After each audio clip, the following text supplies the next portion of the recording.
부흥을 꿈꿉니다 라는 제목으로 오늘 말씀을 같이 나누겠습니다. 조직 신학 마지막 파트 교회론을 함께 배우고 있습니다. 저 자신에게도 정리할 수 있는 참 좋은 시간입니다. 그러면서 교회의 영광, 권세에 대해 깊이 생각해 보게 되었습니다. 최근 저에게 주는 도전은 교회입니다. 성경에서 교회를 다양한 비유로 우리에게 설명해 줍니다. 가정으로, 사랑과 교제를 강조하기 위해서 때로 교회는 가정으로, 또 순결과 거룩과 그리스도와의 관계를 강조하기 위해서 교회는 그리스도의 신부로, 기독교적인 삶에서 성장과 성숙을 또 보여주기 위해서 교회는 포도나무로, 하나님의 임재를 나타내기 위해서 새로운 성전으로, 우리의 제사를 통해 하나님 영광 받으시기 그 모습을 표현하기 위해 제사장으로, 성도 서로 간의 의존도를 높이고 은사의 다양성을 존중하기 위해 그리스도의 몸으로 비유하며 성경은 우리에게 교회를 보여줍니다. 붉은색 부분이 자막이 되어 있나요? 한번 살펴봐 주시면 좋겠습니다.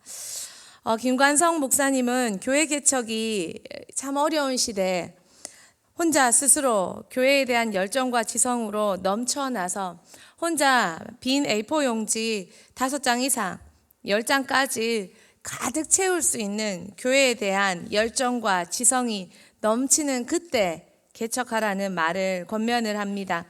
교회가 무엇인지 확실히 알고 또 어떤 교회를 세우고 싶다라는 열정으로 사명으로 넘칠 때 많은 어려움도 이겨낼 수 있다는 권면입니다. 이 자리에 있는 우리에게도 교회가 뭡니까? 교회가 어떠해야 합니까? 질문한다면 우리는 각자의 대답을 할 것입니다. 같지만 조금은 다른 각자의 교회관. 교회가 무엇이고 어떠해야 하는가라는 우리의 질문은 종교개혁 때 심각하게 작용했습니다. 그전 초대교회 시절부터 교회는 마땅히 당연히 그러한 모습이어야 했습니다. 성도들에게. 하지만 교회가 길을 잃은 중세에 와서 종교개혁 시대에 와서 성도들은 비로소 심각하게 고민했습니다. 진짜 교회는 어떤 교회인가? 그리고 교회는 어떤 역할을 해야 하는가? 알레스터 맥그레스 박사는 이렇게 말합니다. 첫 세대 종교개혁자들이 은총의 문제를 씨름했다면 2세대 종교개혁자들은 방향을 바꿔 교회의 문제를 놓고 다투었다. 은총론의 문제로 가톨릭 교회의 주류 가르침에서 갈라져 나온 개혁자들은 이러한 분리를 정당화할 수 있는 일관된 교회론을 세우고 또한 서유럽의 여러 도시에 들어서는 새로운 기독교 교회들에게 기반을 제공해야 할 필요성을 절감하게 되었다. 구원론이 가톨릭과 기독교의 분리를 가져왔다면 교회론은 그런 개혁의 열매이자 또 결과로 우리에게 보여주어야 했습니다. 그래서 교회론은 기독교에게 중요한 모습을, 중요한 것을 요구하고 제공해 왔습니다. 기독교 교회의 사역은 크게 세 가지로 이야기해 볼 수 있습니다. 하나님께는 예배를, 성도는 말씀으로 양육과 훈련을, 그리고 세상에는 예수 그리스도로 전도와 선교를 하는 사명이 교회의 큰 사명입니다. 여러분과 저는 그 교회로 어떤 소망을 가지고 있습니까? 첫 번째 한번 살펴보기를 원합니다. 우리 같이 한번 읽겠습니다. 당신과 제가 교회입니다. 바울은 신약에서 교회를 너무 사랑하는 모습을 그의 서신서에 많이 나타내 보여주었습니다. 특별히 에베소서는 전반에 바울이 교회론을 어떻게 생각하는지 잘 표현해 주는 말씀입니다. 바울은 교회를 너무 사랑했습니다. 그리고 교회를 세웠고 교회를 유럽에 확장시켜 갔습니다. 바울은 예수 그리스도를 통해 교회를 직접 배웠습니다. 사도행전 9장 4절 말씀 같이 한번 읽겠습니다. 옆들어져 들음에 소리가 있어 이르시되 사울아 사울아 내가 어찌하여 나를 박해하느냐 하시고는 사울아 사울아 네가 어찌하여 나를 박해하느냐. 바울은 다메섹으로 가는 길에 성도를 박해하러 가는 길이었습니다. 그 길에 예수님 만났습니다. 근데 예수님이 바울에게 하신 첫 말씀입니다. 어찌하여 나를 박해하느냐? 바울은 분명 성도를 죽이러 가는 길이었는데 예수님은 그것이 성도가 아니라 자신이라 표현하셨습니다. 성도는 예수 그리스도의 몸이었고 성도를 박해하는 것이 곧 예수 그리스도를 박해하는 것을 바울은 예수님께 직접 배웠습니다. 교회가 무엇입니까? 성도가 예수 그리스도의 몸이요 교회라는 것입니다. 에베소서 1장 22절 23절 우리 같이 한번 읽어보겠습니다. 또 만물을 그의 발 아래에 복종하게 하시고 그를 만물 위에 교회의 머리로 삼으셨느니라. 교회는 그의 몸이니 만물 안에서 만물을 충만하게 하시는 이의 충만함이니라. 교회는 그의 몸이니 성도는 교회의 몸입니다. 우리 모두는 몸의 일부입니다. 다리가 아픈데 다리를 수술해야 되는데 우리 온 몸이 수술대에 올라가야 합니다. 머리 하나에 온 몸이 연결되어 있기 때문입니다. 몸은 결코 한 부분 한 부분이 떨어져 있는 존재가 아닙니다. 손이 마른데 우리 인생과 우리 온 몸은 장애인이라 불려집니다. 모든 것이 제기능해도 눈 하나 안 보이면 온 몸은 갈 길을 알지 못합니다.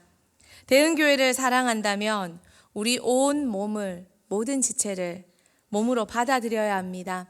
대흥교회를 사랑한다면 손가락 하나 발가락 하나 예쁜 어린아이들만 사랑하는 것이 아니라 모든 연령, 모든 지체, 때로는 아프게 하는 아이들까지, 사람들까지 우리는 받아들이고 사랑해야 합니다. 그 하나하나가 예수 그리스도의 몸이기 때문입니다. 우린 서로 연결되어 있습니다. 서로를 용납해야 하는 이유, 그것은 내가 너이고 너가 나이기 때문입니다. 어느 날 사이좋게 놀고 있는 어린 남매를 보았습니다. 너무 사이가 좋아 보여 예뻤습니다. 칭찬을 주려고 어린 누나를 불렀습니다. 남동생이랑 잘 놀아주네. 예쁘다. 착하다. 그랬더니 그 친구 답이 이렇습니다. 싸우면 내가 심심하잖아요. 이기적인 이유였지만 현명한 답이었습니다. 내가 행복하고 건강하기 위해 그가 행복하고 건강해야 합니다. 우리이기 때문입니다. 에베소서 4장 3절 말씀 같이 한번 보겠습니다. 한 줄로 성령이 하나 되게 하신 것을 힘써 지키라. 평안에 매는 줄로 성령이 하나 되게 하신 것. 예수 그리스도 머리로 우리는 한 몸을 이루었고 또한 지속적인 하나를 이루어가는 것. 그것은 머리 아래 붙어 있기 때문이요. 성령님이 끊임없이 하나로 만들어 주시기 때문입니다. 온몸에 피가 돌듯 한 심장 박동 안에서 온몸이 의지되어 있듯 머리에 지배를 받듯 그리고 성령이 끊임없이 그것을 흘러가도록 이루어지도록 도와주시는데 그것을 깰 또 다른 이유가 있습니까? 제자비전이 합창으로 불렀던 우리라는 노래의 가사 4절이 이러합니다. 지금까지 내가 한 말은 배워서 한 말이 아니요 옳고 그르고 좋고 나쁜 것은 말 안 해도 우리 알잖소. 오죽하면 나 같은 바보가 여러분들에게 호소를 하오. 지금도 모든 것 늦지 않았으니 우리는 하나가 돼야 하오. 우리를 호소하는 참 좋은 가사입니다. 대한민국을 보고 한국 교회를 보고 여러분의 가정을 보고 많은 공동체를 볼 때 우리를 이루는 것이 얼마나 어렵다는 것을 우리는 너무 잘 압니다. 그러나 교회로 부름받은 우리부터 교회부터 그 사명 하나 되는 걸 이룰 줄 알아야 합니다. 교회는 성장도 해야 하고 훈련도 해야 하고 전도도 해야 되고 선교도 해야 하고 예배도 준비해야 합니다. 할 일이 너무 많습니다. 그런데 잘해야 합니다. 잘해야 되는데 여기서 삑 저기서 빽 참 잘하기가 어렵습니다. 그래서 하나 되는 것이 더더욱 어려운 것 같습니다.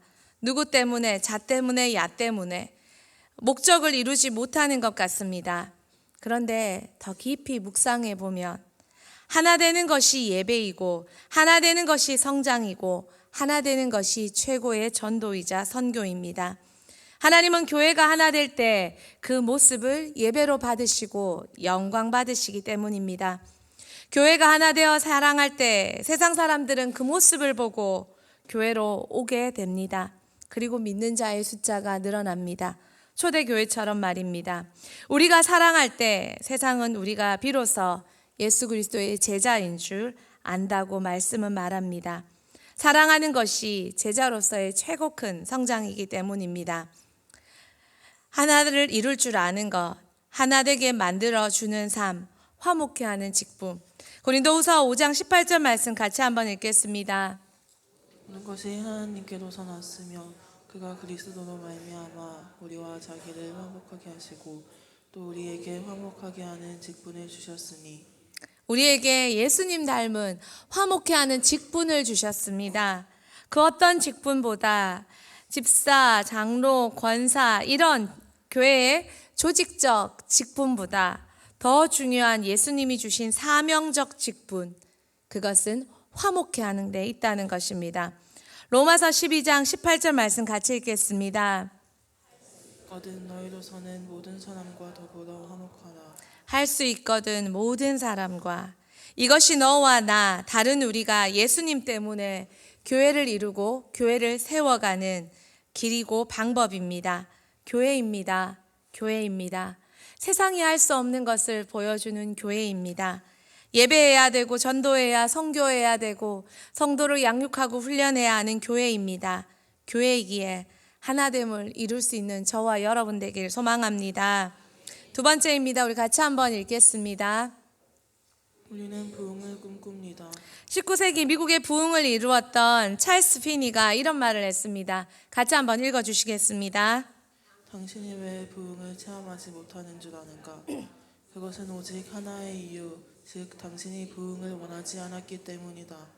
당신이 부흥을 위해 기도하지도 않고 갈망하지도 않으며 그것을 위해 별 노력도 하지 않고 있기 때문이다.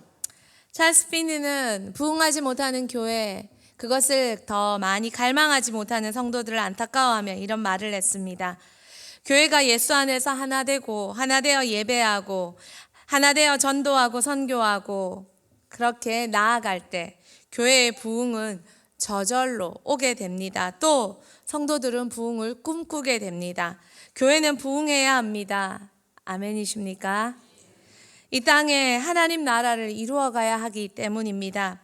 사단이 잠식해 가고 있는 세상 가운데 하나님 나라를 빼앗기는 것이 아니라 저와 여러분은 하나님 나라를 세워가야 합니다. 사도행전 3장에 성령을 만난 베드로가 성전에 기도하는 길에 성전 문 앞에 앉아있는 안진뱅이 그리고 구걸하는 거지를 만났습니다. 그리고 그들에게 기도해 주었을 때 안진뱅이는 비로소 걸었고 뛰었고 찬양했습니다. 사도행전 3장 6절에서 8절 말씀 같이 보겠습니다. 베드로가 이르되 은과 금은 내게 없거니와 내게 있는 이것을 내게 주노니 나사렛 예수 그리스도의 이름으로 일어나 걸으라 하고 오른손을 잡아 일으키니 발과 발목이 곧 힘을 얻고 뛰어 서서 걸으며 그들과 함께 성전으로 들어가면서 걷기도 하고 뛰기도 하며 하나님을 찬송하니. 아멘. 부흥이 무엇입니까?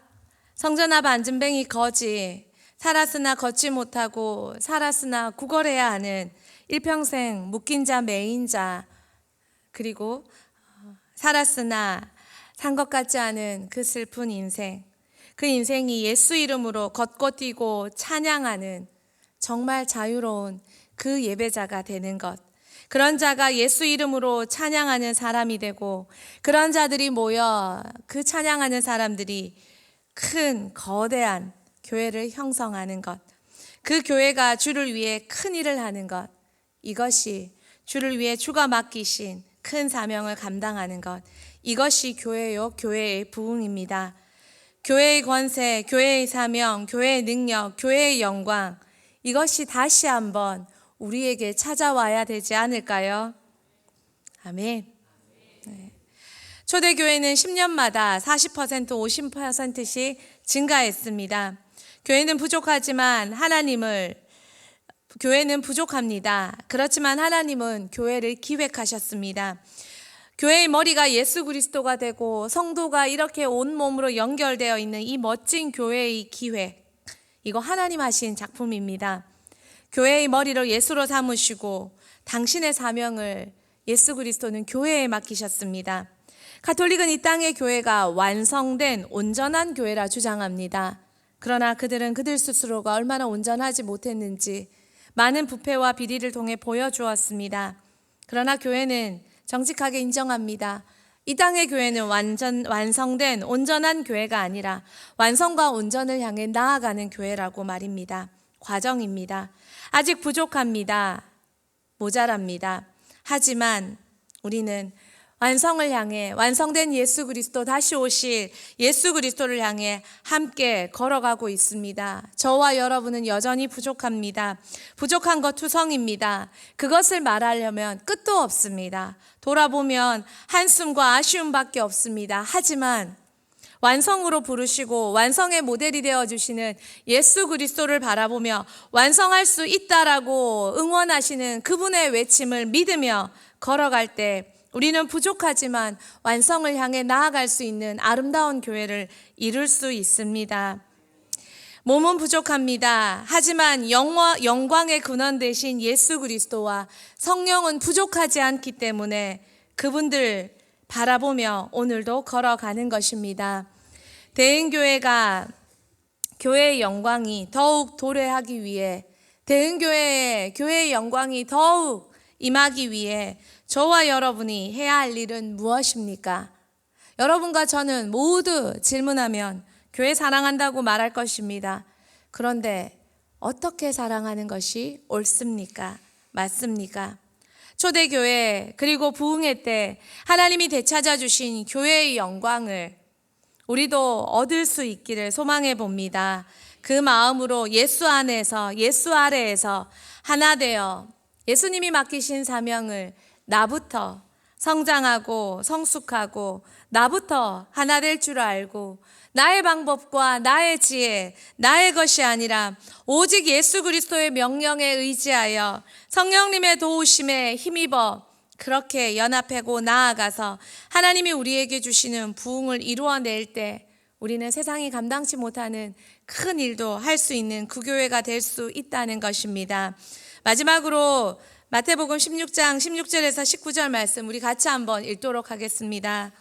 시몬 베드로가 대답하여 이르되 주는 그리스도시요 살아계신 하나님의 아들이시니이다. 예수께서 대답하여 이르시되 하요나 시몬아 내가 복이 있도다. 이를 내게 알게 하니는 혈육이 아니요 하늘에 계신 내 아버지시니라.